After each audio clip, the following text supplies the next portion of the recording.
안녕하세요. 저는 무료로 사진을 찍어드리는 사회복지사 30대 남자입니다. 봄, 여름, 가을, 겨울 그 어떤 계절에도 사람들은 사진을 즐겨 찍습니다. 혹시 사진을 찍어 그날의 기억을 남기는 것을 좋아하시나요?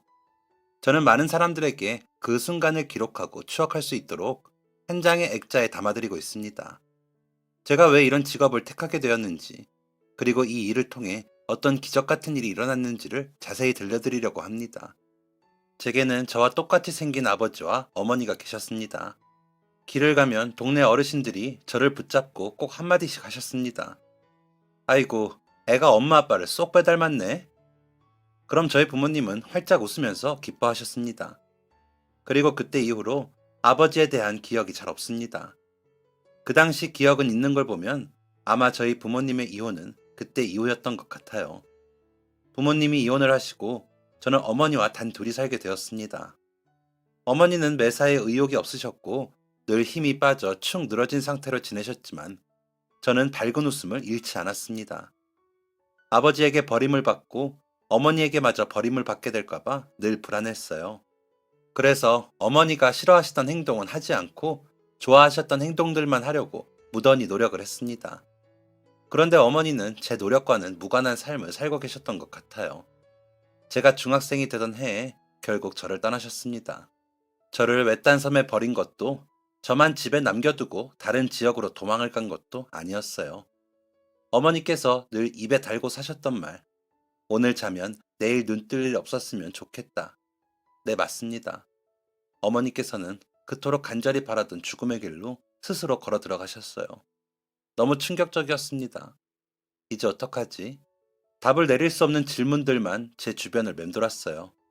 생각나는 사람은 딱 한 사람이었습니다. 아버지였죠.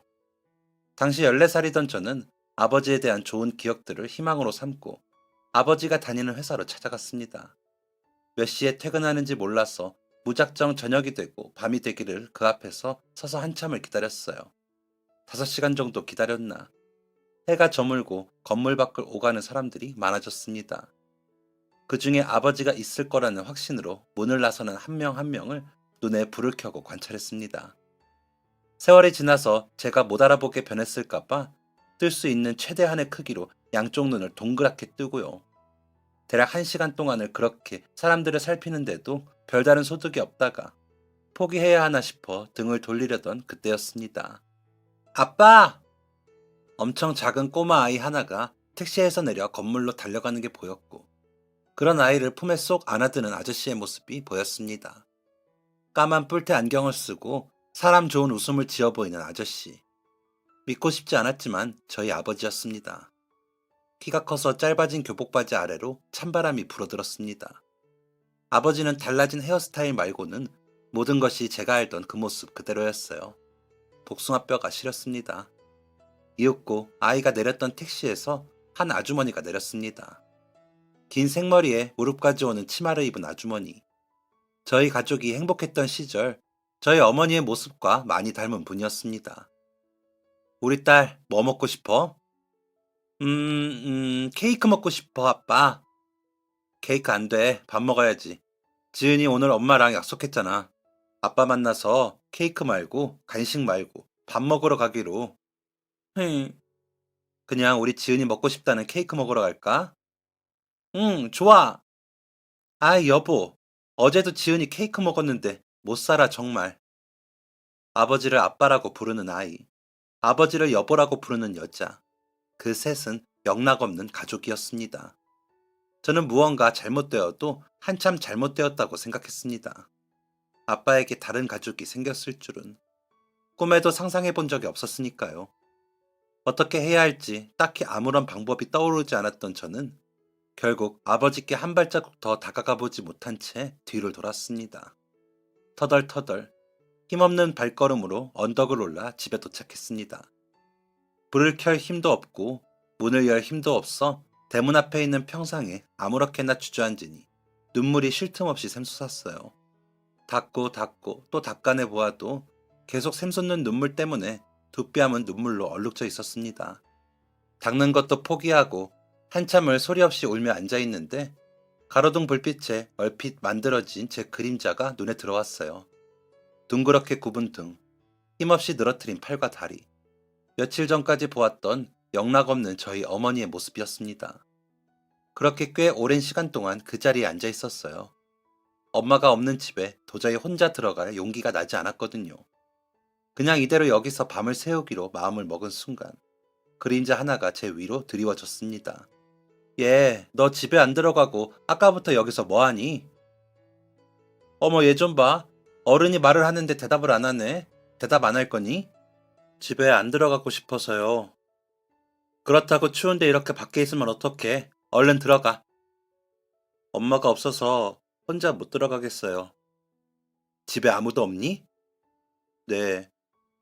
그래도 여기 이렇게 밤새 있다간 큰일 나. 감기 걸려. 집에 들어가기 싫으면 아줌마 집에라도 가 있자. 거기 가면 누나 형들도 있고 따뜻할 거야.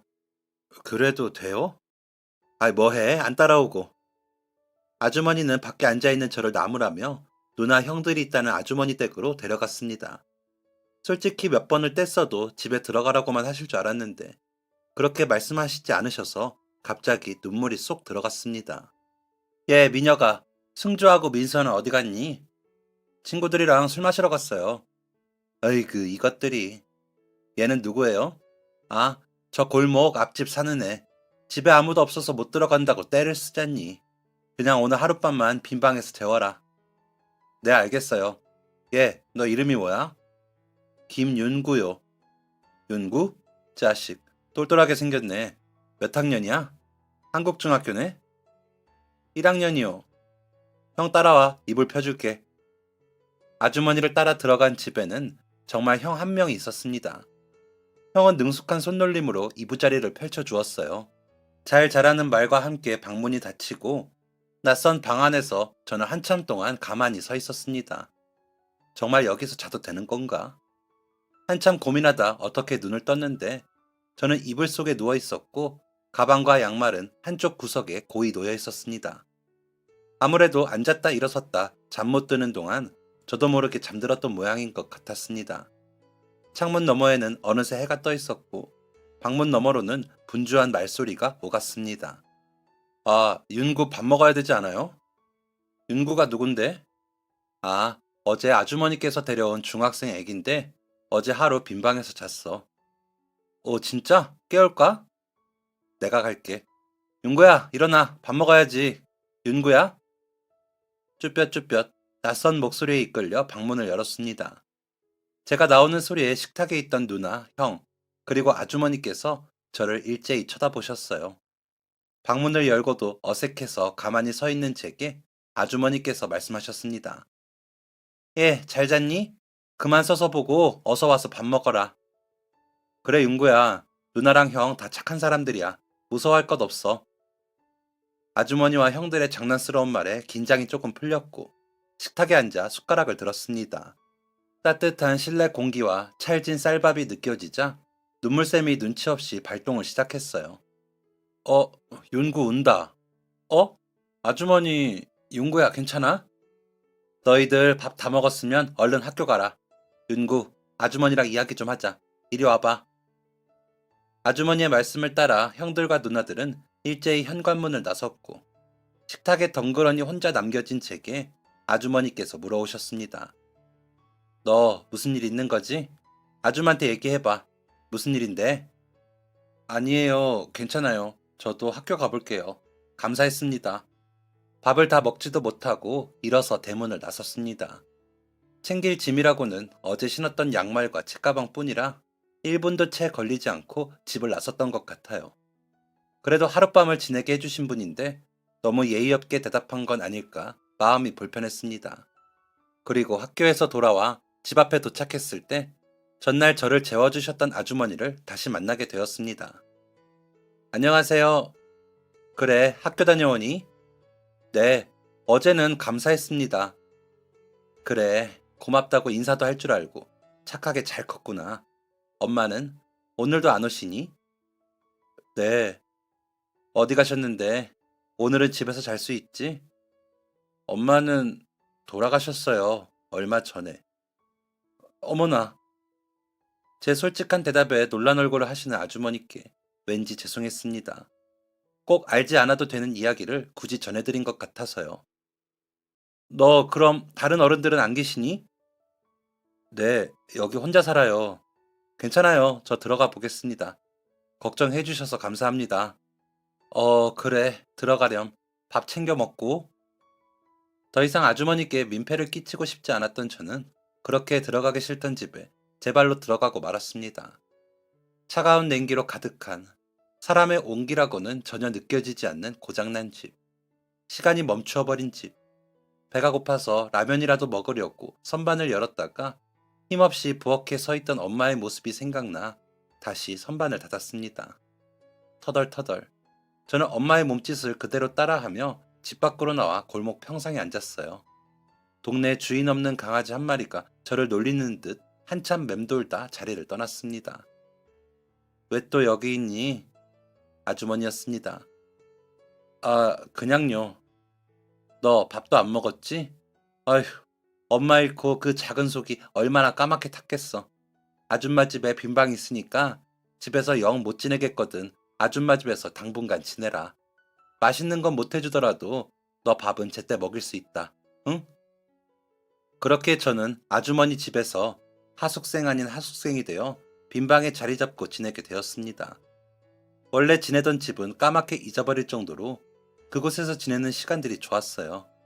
차가움이나 무기력함이라고는 찾아볼 수 없는 따뜻하고 활기찬 집이었습니다. 엄마도 아빠도 아무런 가족도 없는 중학생 시절의 저는 세상이 무서웠습니다. 길거리에 지나가는 부모님 또래의 어른들부터 학교의 친구들까지 모두가 저를 미워하고 싫어할 거라고 생각했어요. 그리고 그 일은 실제로 일어나기도 했습니다. 아빠 없는 애에서 엄마 죽은 애까지. 저의 별명은 다양했어요. 놀림은 물론 괴롭힘까지 당하는 상황에 이르렀습니다. 학교 선생님들도 크게 제 편을 들어주시지 않았습니다.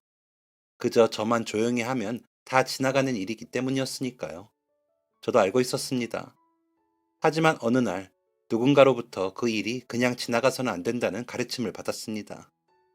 학교 친구들 중 질이 나쁜 친구 한 명에게 일방적으로 구타를 당하고 하숙집으로 돌아갔을 때였어요.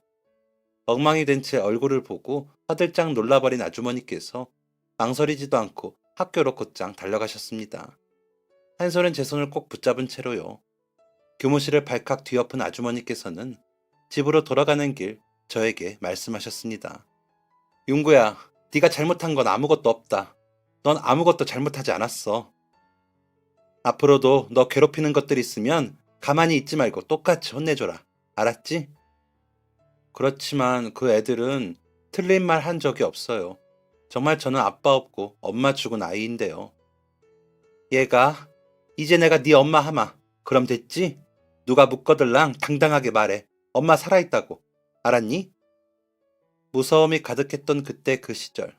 하숙집 아주머니는 제게 어머니와도 같았습니다. 기쁜 일, 슬픈 일, 아픈 날, 힘든 날 모두 곁에서 저를 챙겨주셨던 아주머니는 친구들에게 괴롭힘을 당하는 못난 순간마저도 사랑으로 가르치고 보듬어 주셨습니다. 어떤 날에는 마법처럼 정말 이 아주머니가 우리 엄마 같다 라고 생각하기도 했을 정도였으니까요. 세월은 흘러 어느덧 고등학교 졸업을 앞두고 있었습니다.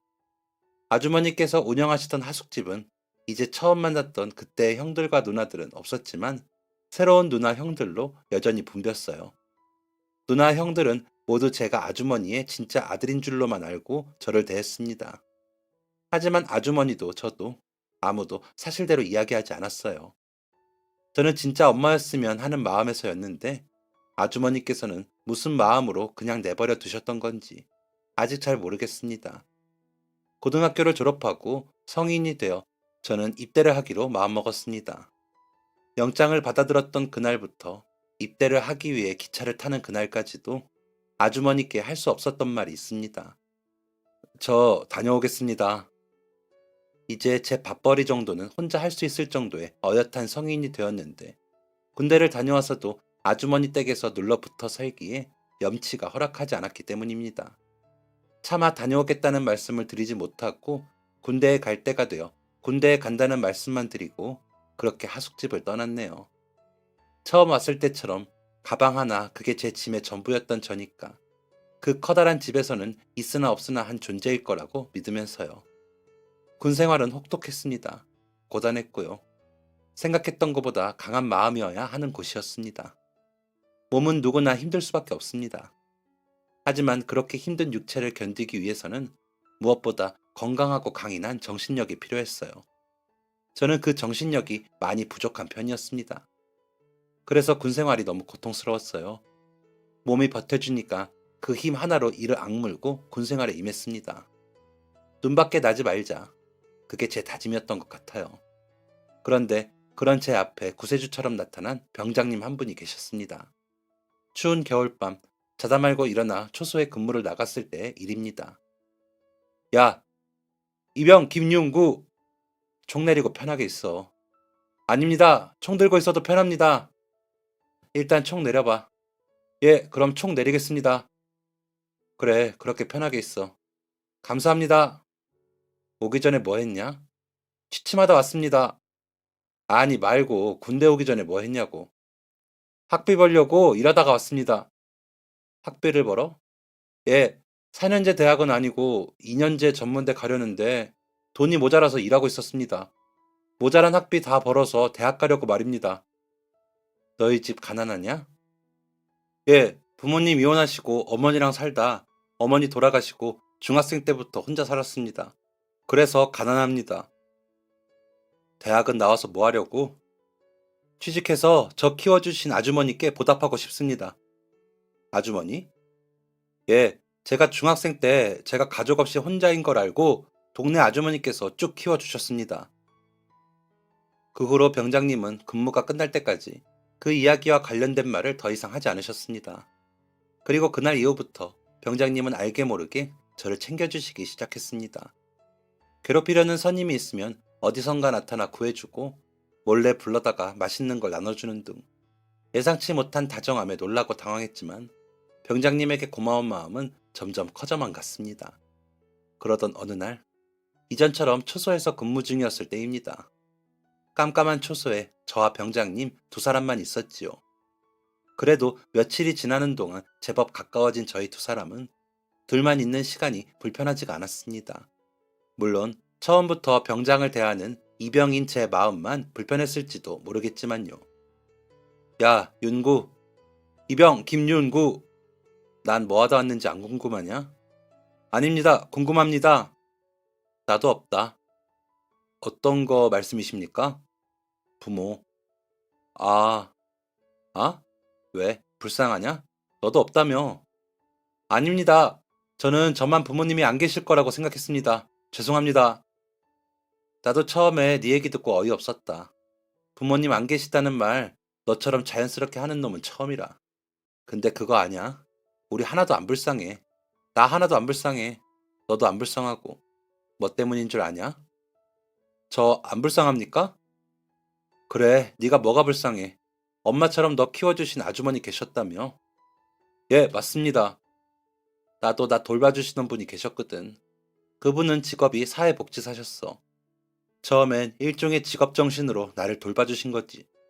어쩌다 보니 나한텐 엄마 같은 존재가 되어버렸지만 저 돌봐주셨던 하숙집 아주머니도 병장님 돌봐주셨던 사회복지사분도 다 좋은 분들인 것 같습니다. 그치, 너도 그렇게 생각하지?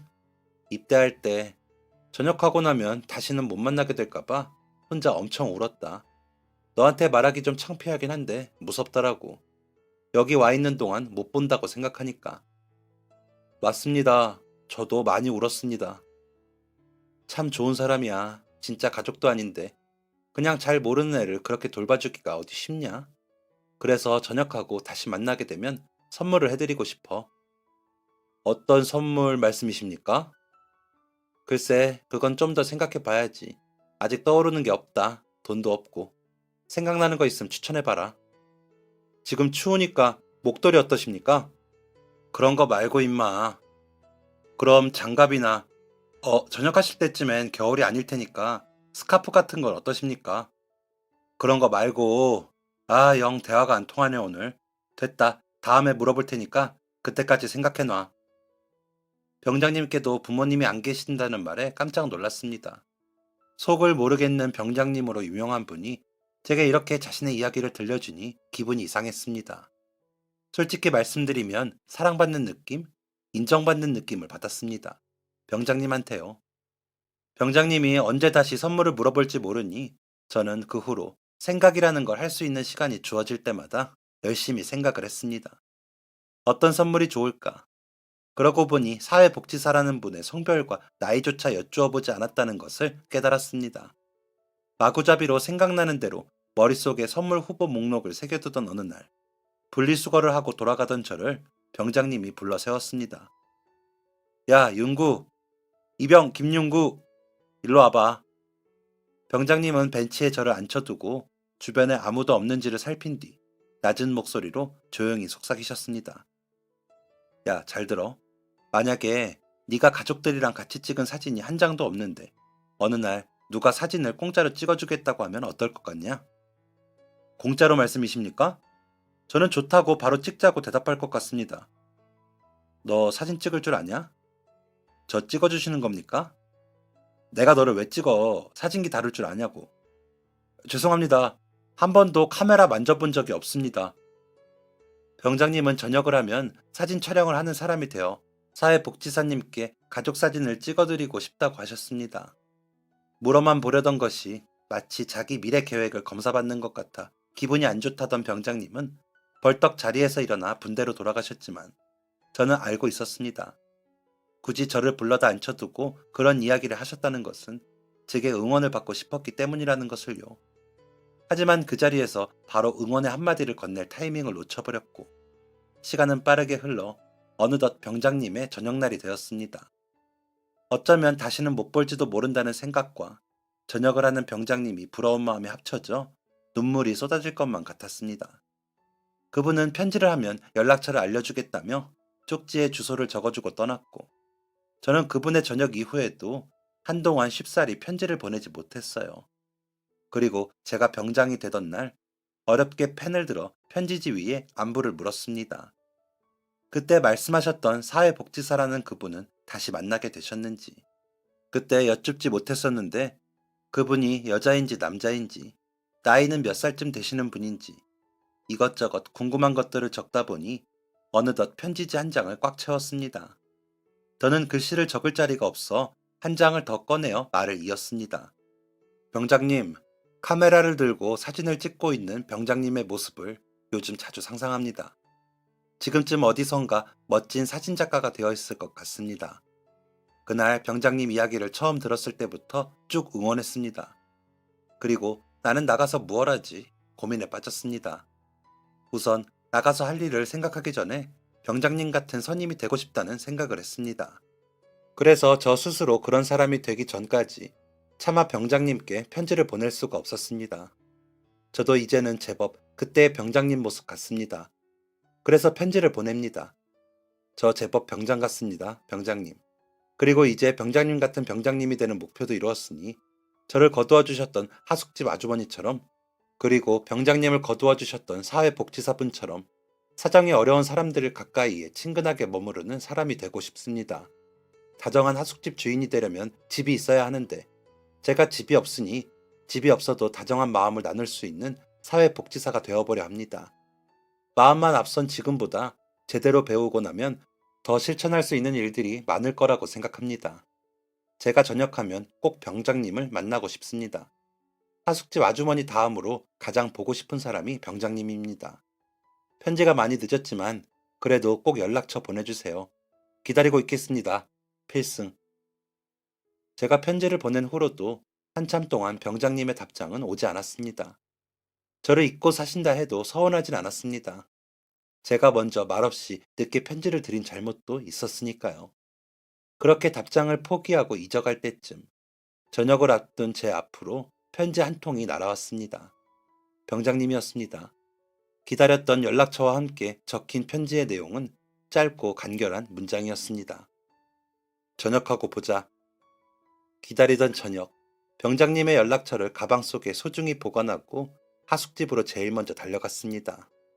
입대하는 날까지만 해도 돌아와 아주머니를 뵙는 것이 민폐를 끼치는 일이라고만 생각했었는데 군대에 있는 동안 생각이 바뀌었습니다.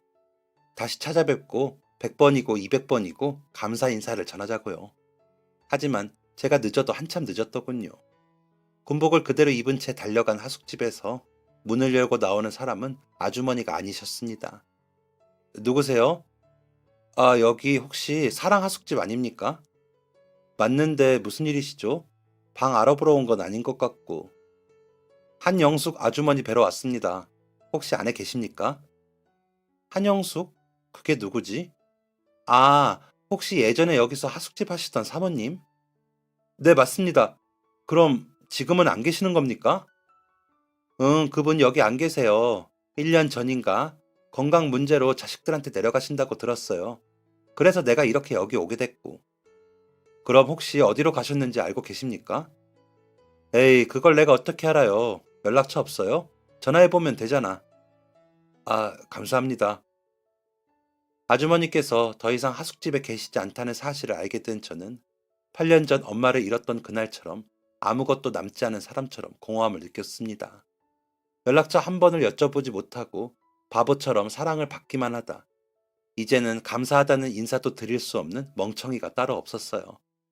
그렇게 우울한 생각을 하며 아무렇게나 바닥에 쭈그려 앉았을 때 병장님의 연락처가 생각났습니다. 저는 곧장 공중전화로 달려가 병장님께 전화를 걸었습니다. 뚜루루 뚜루루. 한참을 울리던 통화 연결음이 끊기고 여보세요? 익숙한 듯 낯선 병장님의 목소리가 수화기 너머로 들려왔습니다. 병장님은 제가 살고 있던 동네에서 차로 30분 떨어진 거리에 살고 계신다고 하셨어요. 그 동네에서 만나기로 약속을 잡고 곧장 달려간 그곳에서 군대에 있을 때보다 훨씬 날씬해진 모습의 병장님이 환하게 웃는 얼굴로 저를 반겨주셨습니다. 환하게 웃는 매끈해진 병장님의 얼굴은 말로 형용할 수 없을 만큼 낯설었습니다. 윤구, 병장 김윤구. 야, 임마, 그런 거 하지 마. 얼른 와서 앉아. 병장님, 너무 잘생겨지셔서 깜짝 놀랐습니다. 어쭈, 이놈 봐라. 원래 잘생겼었다. 윤구야, 야, 근데 너 여기까지 오는데 군복 그대로 입고 왔냐? 저 사실 나오자마자 하숙집 찾아갔었는데 말입니다. 갔어? 아주머니 뵀어? 그게 아주머니께서 건강 문제로 자녀분들 댁으로 내려갔다고 합니다. 하숙집은 그대로 있는데 주인이 바뀌었습니다. 그럼 못 뵙는 거야? 너 연락처도 모른다며? 네, 못 뵐 것 같습니다. 어휴, 밥은 먹었어? 정혁이 형은 일단 밥부터 먹자고 근처 식당으로 데려가 저를 배불리 먹여주셨습니다. 식사를 하는 동안 그동안 형이 어떻게 살았는지, 하려던 일은 잘 되어가고 있는지, 저는 앞으로 무엇을 하고 지낼 건지에 대해 열띤 대화를 나누었습니다. 그리고 이제 전역을 했으니 더 이상 병장님 호칭은 징그럽다며 극구 사양하는 바람에 더 이상 병장님을 병장님이라 부르지 못하고 형이라고 부르게 되었습니다. 뭐 저는 좋았습니다. 병장님보다는 형이 생기는 게 더 좋았으니까요.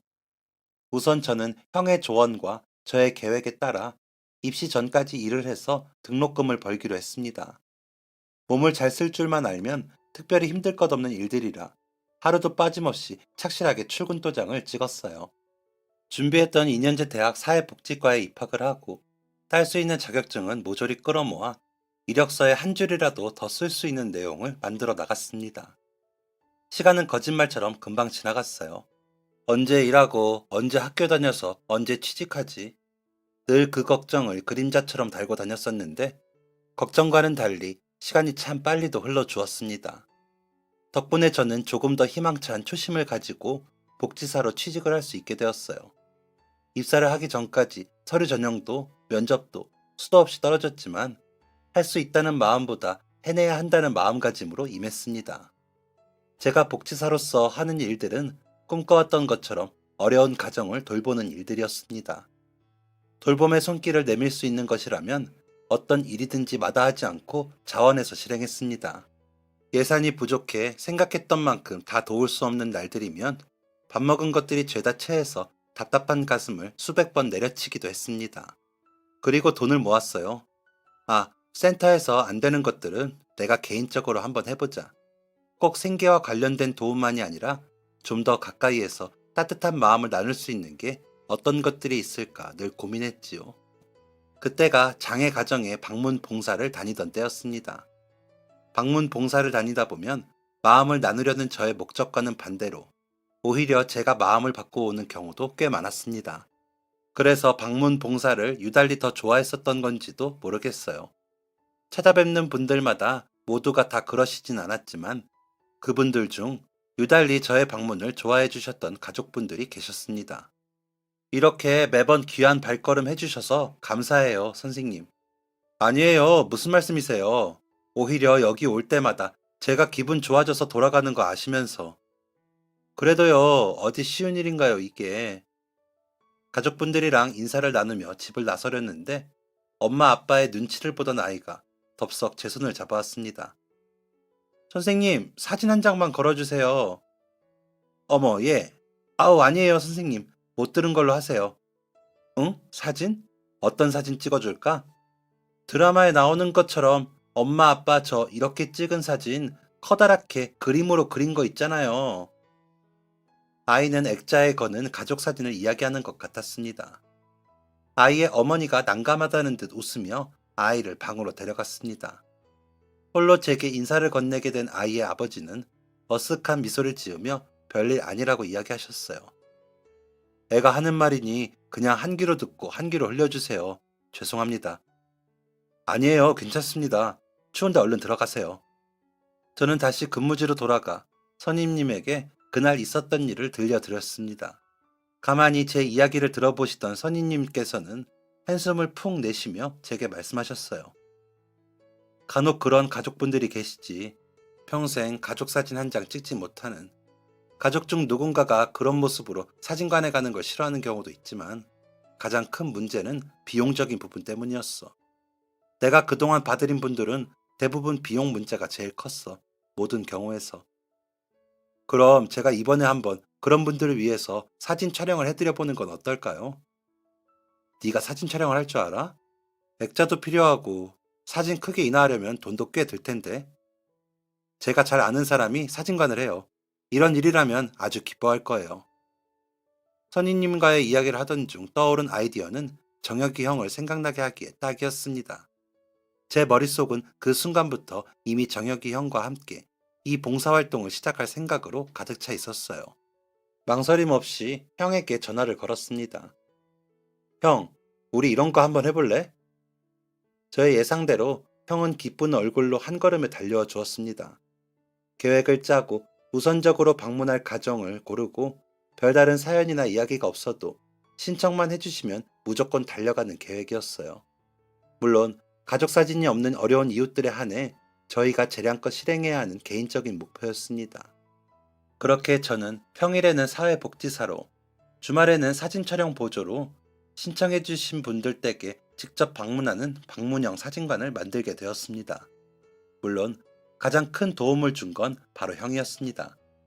사진 촬영 기술부터 사진 인화, 액자를 만드는 비용까지 모두 형에게 전액 지원받아 시작했어요. 물론 제가 모은 돈을 형에게 드리기도 했습니다. 함께하는 일인데 형만 부담하게 할 수는 없었지요. 저희의 애틋했던 마음을 알아주신 건지 사진 액자를 받아보시는 가족분들의 표정이 정말 다채로웠습니다. 한 분 한 분 소중한 얼굴들을 마주하며 저희 역시 여태껏 살면서 느껴본 적 없는 뿌듯함을 느끼곤 했어요. 그렇게 형과 제가 손발이 어느 정도 잘 맞고 사진의 품질이 점점 향상하던 어느 날이었습니다. 산골 오지의 한 아이가 저를 찾아왔습니다. 동네의 수소문에 제 근무지를 찾고 근무지에서 저를 찾으면서요. 작고 여린 그 아이의 얼굴이 한눈에 들어왔습니다. 그 얼굴은 무언가 부탁을 하러 온 얼굴이었죠. 안녕하세요. 가족 사진 찍어주신다고 해서 찾아왔어요. 저희 할머니께서 좀 편찮으신데 돌아가시기 전에 가족 사진을 남기고 싶어요. 할머니가 그런 건 남사스럽다고 절대 안 찍는다고 하실 땐 언제고. 이제 제가 부탁드리니 드디어 한 장 찍어주신대요. 저 할머니랑 엄마, 아빠랑 꼭 찍고 싶어요. 부탁드려요, 선생님. 아이고, 용케도 잘 찾아왔네. 기특하구나. 당연히 찍어드려야지. 아저씨는 안 된다는 말을 할 줄 모르는 사람이에요. 아저씨랑 같이 가서 간단한 서류 한 장만 쓸까? 부모님 연락처랑 지내는 곳 주소를 알아야 찾아갈 수가 있거든. 멀리까지 찾아온 아이가 대견하고 할머니를 향한 그 애틋한 마음이 너무 예뻐. 얼른 그 소원을 들어주고 싶었습니다. 아이가 남기고 간 주소는 어느 산골 마을의 주소였어요. 정말 멀리까지 찾아왔구나 하는 마음에 괜히 코끝이 찡해졌습니다. 급한 마음에 한 주에 2탕씩 먼저 약속되었던 사진 촬영을 순차적으로 진행했습니다. 그리고 그 아이의 집을 찾아가 떨리는 마음으로 할머니가 계신 방문이 열리던 순간 저는 두 눈을 의심했습니다. 윤구야? 침대에 몸을 뉘고 있다 저희가 들어서자 서둘러 일어나는 노령의 여인은 바로 제 평생 가장 멋진 어머니셨던 하숙집 아주머니였습니다. 윤구야 하고 제 이름을 부르시는 그 여전한 다정함에 다리에 힘이 풀려 주저앉고 말았습니다. 목소리가 잔뜩 쉬어버려 갈라진 소리를 하셔도 그분을 제가 못 알아볼 리 없었습니다. 아주머니, 윤구야, 이게 어떻게 된 일이냐? 여기까지 어떻게 알고 왔어? 할머니, 이 선생님 알아? 알지. 그럼 이리 와라, 윤구야. 못 본 사이 더 컸구나. 어떻게 여기서 이렇게... 그동안 무슨 일이 있으셨던 거예요? 그저 몸이 늙으니 여기저기 안 아픈 데가 없잖니. 나는 괜찮다는데도 애들이 하도 하숙일 그만 손 떼라고 성화를 부려서 너 군에서 제대할 때까지만 기다려보려고 했는데 내 몸이 예전에 그 몸이 아닌가 보다. 갈 때가 다 됐어. 안 그래도 너 전역하고 돌아오면 내가 없어서 얼마나 무섭고 힘들까 싶어서 며칠 밤 동안 잠도 못 잤다. 돈 아낀다고 핸드폰도 하나 없이 그렇게 살던 네가 돌아와서 나를 어떻게 찾나. 그리고 나는 너를 어떻게 찾아보나 싶어서 죽기 전에 못 볼 줄로만 알았는데 어떻게 인연이 이렇게 다. 아주머니, 아주머니. 많이 무서웠지, 우리 용구. 힘든 군생활하고 돌아왔는데 아줌마가 없어서. 아니에요. 하나도 안 무서웠어요. 그동안 아주머니께서 강하게 키워주셨잖아요. 그냥, 그냥 너무 보고 싶었어요. 정말 너무 보고 싶었어요. 아이고, 딱한 것. 나도 네가 얼마나 보고 싶었는지 모른다. 그래도 건강하게 잘 있는 모습 보니 마음이 놓이는구나. 저 아주머니가 저한테 하셨던 것처럼 어려운 사람들 도우며 살고 싶어서 사회복지사 됐어요. 오늘 여기 온 것도 어렵게 지내시느라 가족 사진 한 장 없이 살던 분들께 사진 찍어 나눠드리는 일 하다가 손녀분이 저를 찾아와 부탁하는 바람에 올 수 있었어요. 손녀분 아니었으면 저 아주머니 끝내 못 찾을 뻔했어요. 아이고, 우리 희은이가 큰일 했네. 기특하다. 희은이도 기특하고 우리 윤구도 기특하고 이게 꿈인가 싶다. 아주머니는 가누기 힘든 몸으로도 저를 꼭 끌어안으시고 한참 동안 그동안 못했던 이야기를 늘어놓으셨습니다. 아주머니의 그 따뜻한 품과 다정한 말들은 그날도 저를 하염없이 녹아내리게 하셨죠. 저희의 이야기를 듣고 아주머니네 가족분들과 저와 함께 왔던 형도 눈물을 감추지 못했습니다. 고요한 방 안에 콧물 훌쩍이는 소리와 아주머니의 나긋한 목소리만 들려오고 한참 후에야 그렇게 사진 촬영은 시작되었습니다. 아주머니께서는 다리가 마비되어 가는 상태로 침대에서 일어나 거동을 하기 불편한 상태라고 하셨습니다. 마음이 찢어졌지만 희은이를 통해 이미 대충은 알고 있던 상황이라 계획대로 침대 위에서 사진을 촬영하게 되었어요. 반쯤 일어나 상체를 일으킨 아주머니 뒤로 가족분들이 나란히 섰습니다. 찍습니다. 웃으세요. 하나, 둘.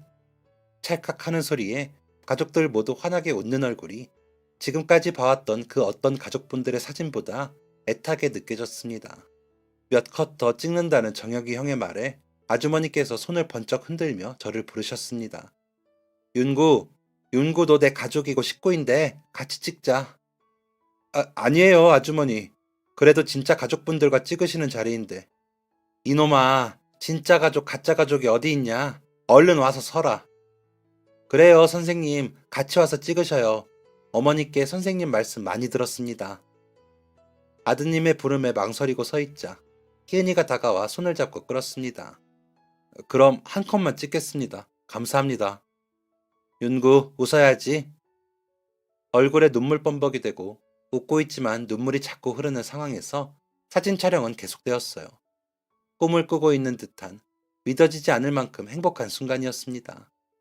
행복한 상상은 저를 기쁘게도 하지만 때론 저를 슬프게도 하기 때문에 여태껏 아주머니를 다시 뵙게 되는 순간은 함부로 상상하지 못했었습니다. 그런데 이런 좋은 우연이 찾아와 주어 운명처럼 다시 만날 수 있게 되었다는 게 아직도 믿기지 않아요. 늘 마음이 따뜻하셨던 아주머니께서는 아직 건강히 잘 살고 계십니다. 주말마다 찾아뵙겠다는 저의 말에 하고 있는 일을 더 열심히 하는 게 우리의 마음이 닿는 일이라고 하시던 아주머니. 아주머니의 뜻대로 저는 이번 주말도 사진 촬영을 갑니다. 누군가의 손길이 간절히 필요한 사람들에게로요. 소외되어도 되는 가정은 세상 어디에도 없습니다. 따뜻한 손길이 싫은 사람은 세상 어디에도 없습니다. 혹시 주변에 간절히 내밀어진 손을 외면하고 계시진 않나요? 추워지는 겨울, 당신이 맞잡아준 손은 그 사람에게 세상 어떤 것보다 더 따뜻하고 다정한 위로가 될 수 있습니다. 저는 앞으로도 소외되는 가정이 없도록 애쓰고 애쓰며 살겠습니다. 여러분도 조금 용기 내어 따뜻한 마음을 나눌 수 있는 의미 있는 연말이 되시길 바랍니다. 새해 복 많이 받으세요. 지금까지 사연 들어주셔서 감사합니다. 사연이 재밌으셨다면 구독과 좋아요를 눌러주세요. 감사합니다. 안녕히 계세요.